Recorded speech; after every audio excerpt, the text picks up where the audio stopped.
Hey, what's going on, everyone? Welcome to Metaroon. Today, I'm hanging out in the meadows, and I've got this quick little demo area set up here just to show you a few little decoration ideas for things that you can do with the new items that come with the Frost Caves update. So, without further ado, let's jump right into it.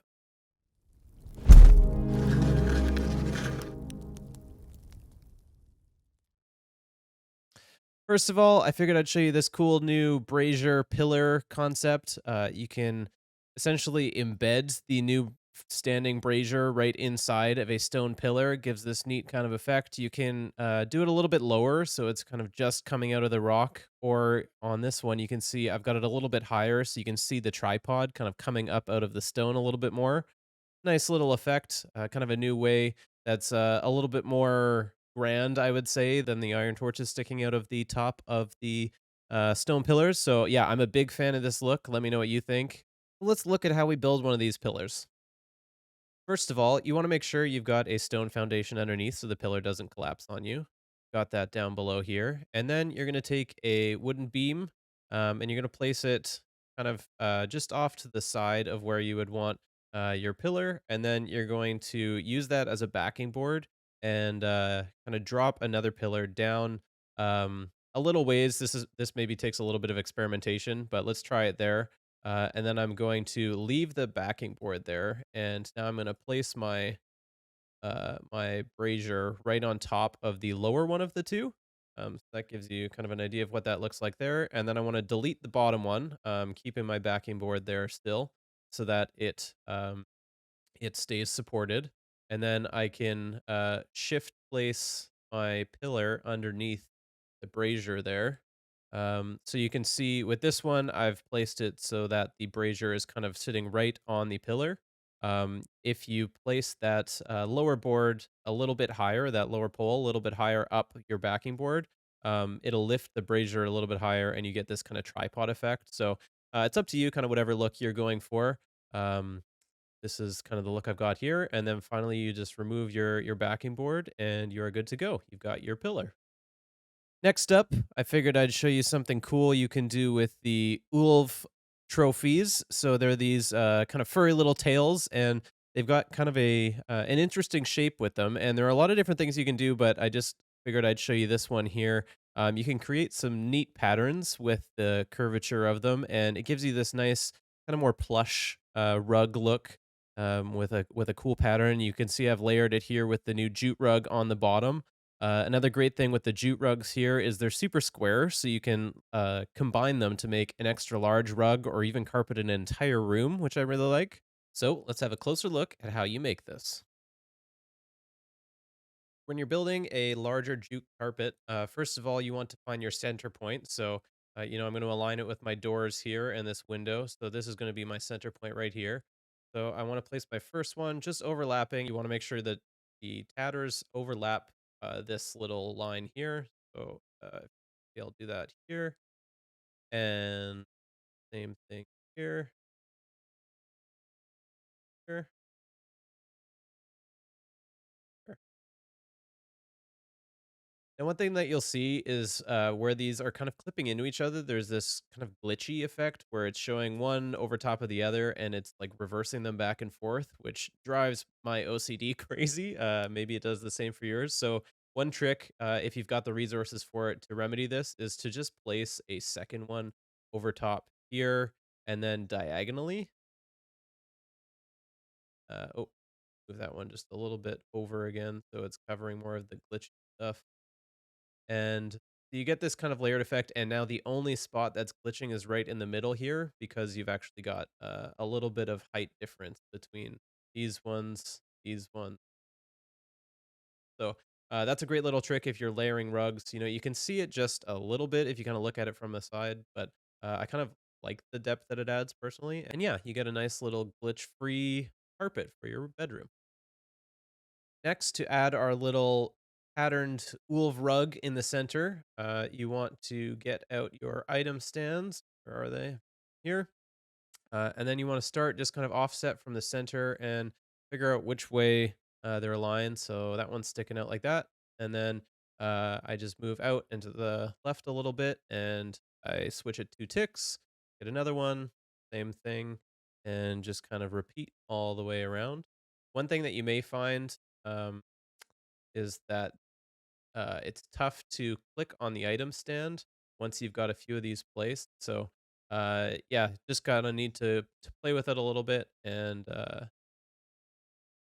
sometimes if you change the angle that you're standing at, you get it. So you can see this one here is a little bit tricky to get. Sometimes you need to pick it up and place the next one, and then go back. So there you go. This one's maybe not as polished as the one that I used in the video, but that kind of gives you an idea for how you can use these to create a pattern. Let's look at how to add these red jute curtains to a doorway that is 4 meters wide like this.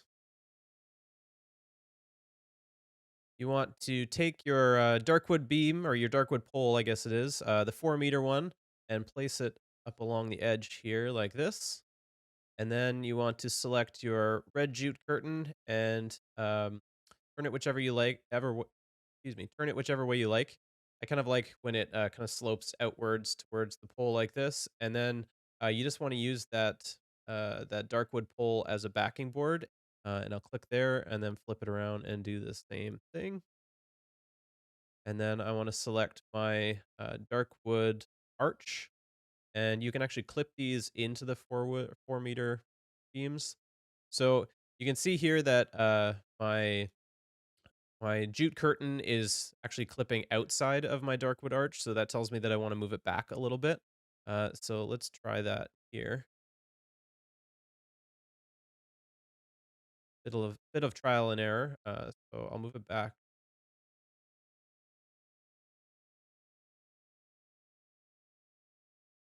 There we go. So it looks great from this side. Now let's check the back side. Looks like that works as well. So I'll do the same thing on this guy.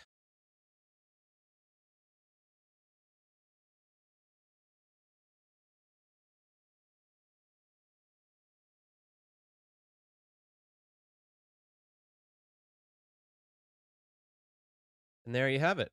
You can shift those over against the dark wood pole if you want to prevent this gap that I've got here, or even if you want to make them a little bit more subtle and kind of pushed into the wall a little bit. I like the look of having them kind of fully out, where you can really see the contrast between the arch here and the red curtain. But yeah, there you go. That's how you do the 4 meter wide door. Next up, let's look at the 2 meter wide door.